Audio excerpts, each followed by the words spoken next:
What up guys, it's Jules here, aka your Southwest Savage for WhatCulture.com, and I've been thinking, I know, dangerous as it is, about NXT. NXT exists to develop talent, bring them to the main brand where they can go on to massive success.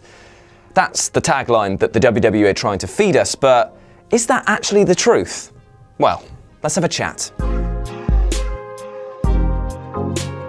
Now, the Performance Center is a monumentally, stupidly expensive facility that's designed to bring up new talent or bash out teachings to wrestlers who dared learn their trade elsewhere in the world. Think of it as a place where Leo Rush goes to get his ass kicked for no-selling spots that retired Edge. But exactly how many stars has the Performance Center actually created? Well, I guess you could start obviously with Braun Strowman. He is a PC thoroughbred after all. Then you've got Charlotte. She was trained there from scratch, as was Alexa Bliss. Then you've got Bayley and Sasha Banks, who weren't really trained there. They were refined more than anything. American Alpha, they were a thing.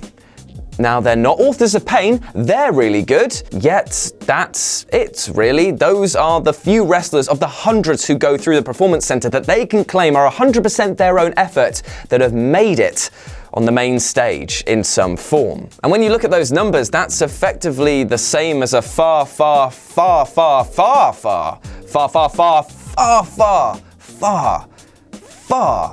less expensive facility. Which, if we're being super critical, and let's face it, we are, I mean, that is the point of these videos, they're here to spark a discussion, then we'd have to say that the Performance Center is as big a money pit as the XFL. Oof. Now, not every wrestler is going to be on the same level as AJ Styles. I mean, he is quite literally the best wrestler in the WWE at present, but his direct route into the company provides some startling evidence that Shinsuke Nakamura, Finn Balor, and all the other NXT graduates, they don't need NXT. NXT needs them to prop up that brand as a touring company. Now, don't get me wrong, the ecosystem of NXT is actually a sound one. I mean, it yields good TV, the takeover events are phenomenal, and it does obviously provide the talent with the useful experience of performing in front of audiences of different levels of mark. But you come to realize that that process is actually made quite redundant, because no matter what you achieve in NXT, once you get called up to the main roster, it doesn't count for shit.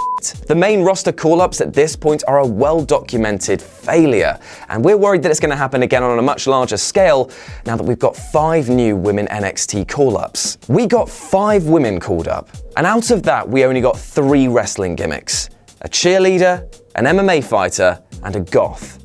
5 people.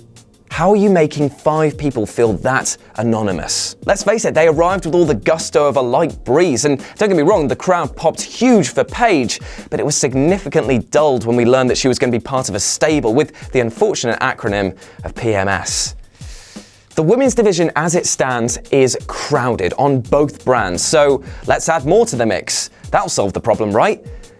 No, I don't get it either. The only thing that we can hope for is that this is going to instigate a women's tag division, which is long overdue at this point. Yet it just reminds us that it's all smoke and mirrors with the WWE. They tell us that NXT is a brand worth respecting, that it's worth watching, all the while undermining all the talent that comes from it. It's all just head games at this point, with a company that built a brand specifically to enforce that talent needs to earn a place on the main roster, even if that dream doesn't work out. If the WWE were being honest, they'd have to admit that NXT is a commercial failure, given its actual purpose. And there we have it, a little chat on NXT. Let me know what you thought about it down in the comments section below, as well as your thoughts on the future of NXT and whether it's viable to continue as it stands. As always, I've been Jules, you've been awesome. Head back to WhatCulture.com for more news and articles like this every goddamn day, and I'll speak to you soon.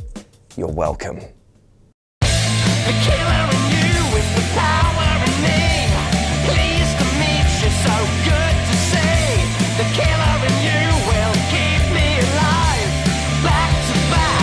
Sacrifice.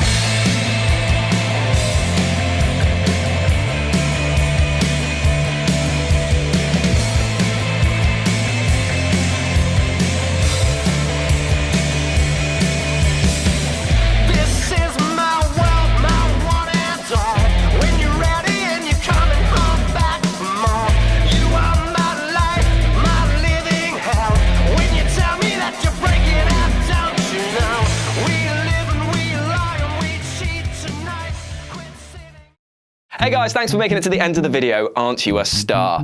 Don't forget to like, share and subscribe below, and also there's probably more content floating up above my head, so why not check that out as well? Could be a laugh. Probably. 6 out of 10.